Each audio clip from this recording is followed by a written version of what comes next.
Hello, everyone, and welcome back to Loving Life After 50. It's your friend Patty here. Today, I want to talk about coping with loss. These tragic events are something that touch all of us in some way throughout our lifetime. The loss of a loved one is one of the hardest things that we go through in our life. For me, it was the loss of two older brothers and my mom that shaped my understanding of grief and its cycle. Today, I'll share how I made it through these major life transitions, and I will share some strategies that worked for me while navigating grief and finally finding healing. Today, I want to share not only the stages that we go through in grief, but also show how my personal journey of loss taught me to cope and eventually find peace with the loss. The fact is, it's not easy, but it is possible, and I hope that by sharing my story, you'll feel a little bit less alone in this path. There are 5 stages of grief, and the 5 stages are denial, anger, bargaining, depression, and acceptance.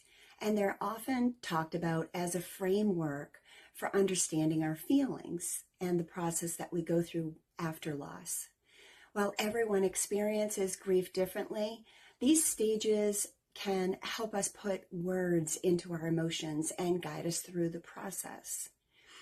When I lost my brothers and my mother, I didn't go through these stages in a neat, predictable order. In fact, it was quite different for all 3 in different stages of my life. Grief doesn't work that way. It's not neat and tidy.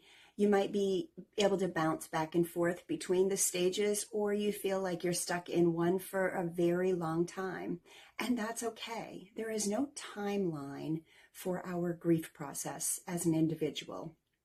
First is denial, the shock that protects us. It is the stabilizing stillness after receiving the shocking news. The first stage, denial, is when we can't believe what's happened. It's a protective mechanism that shields us from the full weight of our loss. In those early moments or even days, our minds can't fully process it, and we may feel numb or like we're living a little bit in a fog or a dream. The first significant loss that I felt this deep sense of denial was when I was 15. I woke up one morning to my sister-in-law's screech, a noise that I will never forget. My older brother, then 26, had committed suicide in our backyard.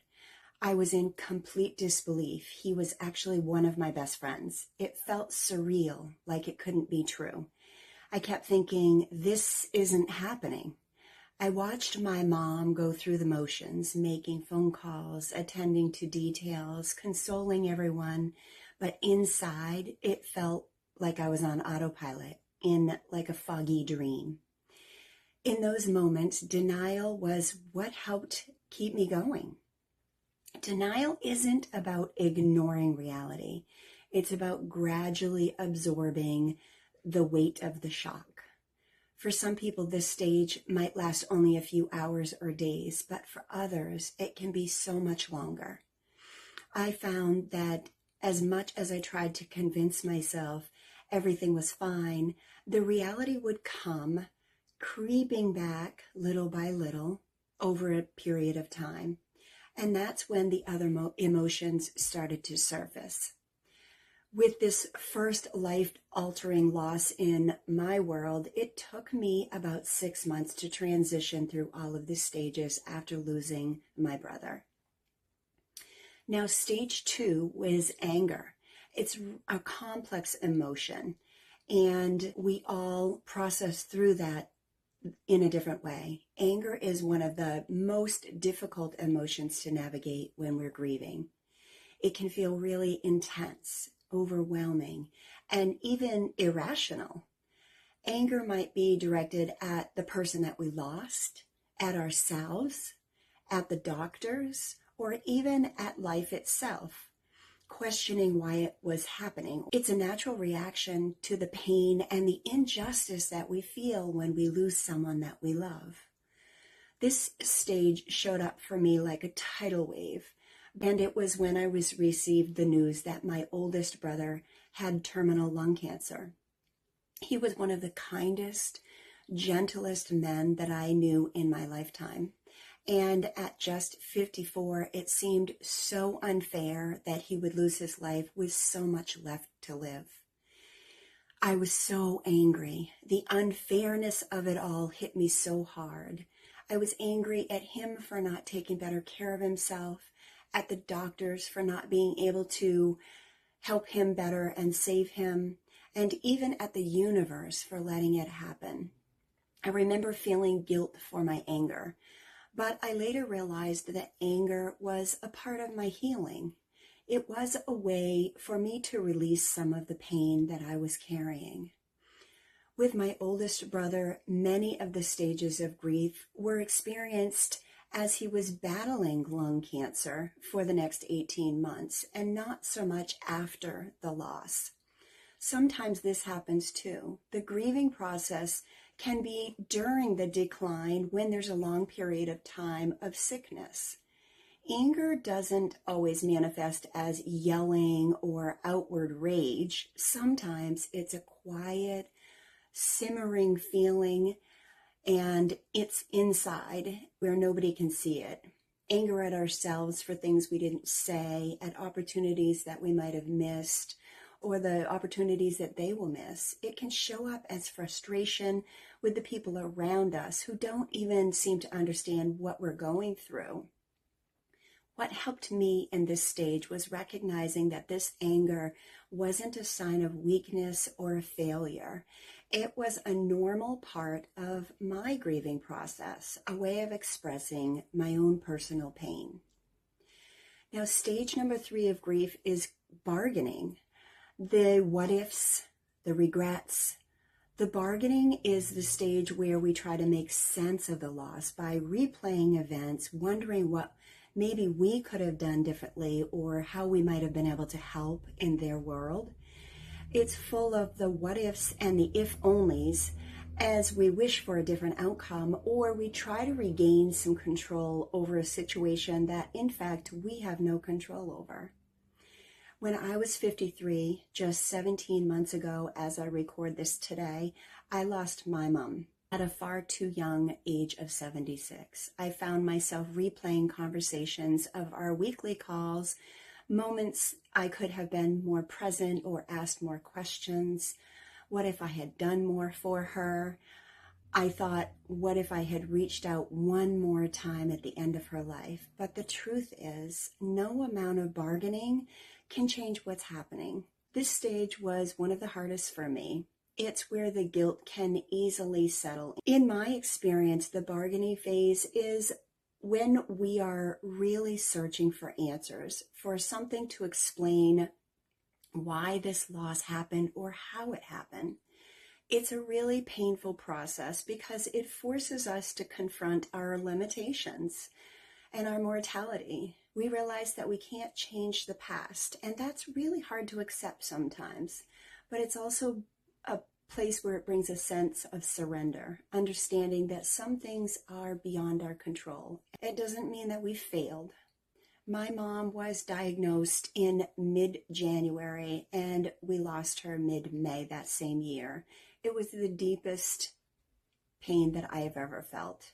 Having said that, my mother made my journey to reconcile what happened to her the most peaceful, beautiful experience that I've ever been blessed to witness, despite what she was going through. While my pain was raw, her faith was unwavering.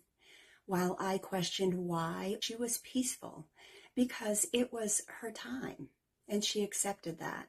While I wanted her to fight, she anxiously and excitedly awaited the day that she would see her mom and dad again. While I was angry that I was losing her too soon, she knew that she had completed everything that she was sent here to do. And when sadness would overtake me, knowing I would never see her again in this lifetime. She gave me peace, saying, honey, pretty soon I'm going to see you, but you won't see me, and I will be with you more than ever before. I will always be there with you in spirit. Now, depression is stage 4, and it is different from clinical depression during grief. It's the sadness, the deep sense of loss that feels inescapable. It's really when the reality of the loss sinks in fully, and the weight of it can be really overwhelming. This is often the longest stage, and for me, it started the day that I got the call that my mom was gone after her short battle. To this day, this stage comes back and forth in waves. I'm not sure you ever really recover from the loss of a nurturing mother. But when the wave hits, she's always there. This stage hit me hard when I realized that my mom would not be there to see my youngest daughter graduate high school, or my oldest daughter graduate college, or meet her future great-grandchildren. She wouldn't be there for our holiday phone calls, and I couldn't click on that weekly Zoom link to see her smiling face ever again. It was an emptiness that seemed impossible to fill, a hole that I felt would always be there, and it probably will be. In this stage, it's really easy to feel isolated even when you're surrounded by people that love you. I often withdrew, feeling like no one truly understood what I was going through. But something that helped me was allowing myself to grieve openly, crying when I needed to, talking to friends, family, and even clients that I worked with every day who could listen and share their own experiences. And I also found it helpful to write down my thoughts in a journal, a lesson that my mom actually taught me years ago, and it has served me very well. It helps me feel closer to her. Grief demands that we sit with our sadness for a while. It's a necessary part of healing, even though it feels unbearable at certain times during the different stages. And acceptance is the final stage, finding peace with the loss. Acceptance is often misunderstood. The fact is, it's not about being okay with the loss. I'm not sure we ever can be, or about actually moving on per se. It's about making peace with the fact that life is forever changed. It's about learning to live with the grief rather than letting it consume us. With time, I have come to accept my brothers and my mother were gone, but their love, their memories would always be a part of me. I started finding ways to honor them, whether it was riding the trek across Maine for 10 years, raising money for lung cancer in honor of my brother, or through family traditions that mom created, like family dinners for somebody's birthday, telling stories at our family gatherings, or for me, it is spending time in the flower garden that I created the month that I lost my mom in her memory, where all of her favorite flowers grow each year. That's how I find peace. Acceptance doesn't mean you stop missing them or that the pain goes away completely, but it does mean that you find a way to live alongside that pain and let it be a part of your life without having to define it. Over time, the pain softens and we find moments of joy again. It's about creating a new normal where you carry the love of the person that you lost with you as you continue to live your life the way that they would want you to. Grief is a journey. It's personal, and it takes time. No two people will grieve the same way. Whether you are just starting your grieving journey or you've been walking it for some time, remember that it's okay to take your time, to feel all of the emotions and go through all of the cycle stages, and reach out for support when you need it. You are not alone. Thank you so much for being here with me today. If you're going through a loss, I encourage you to share your thoughts or experiences in the comments below. I've gained so much strength from other people sharing their experiences over my lifetime. Together we can create a space to heal and even thrive. And until next time, be good to yourself and be good to others.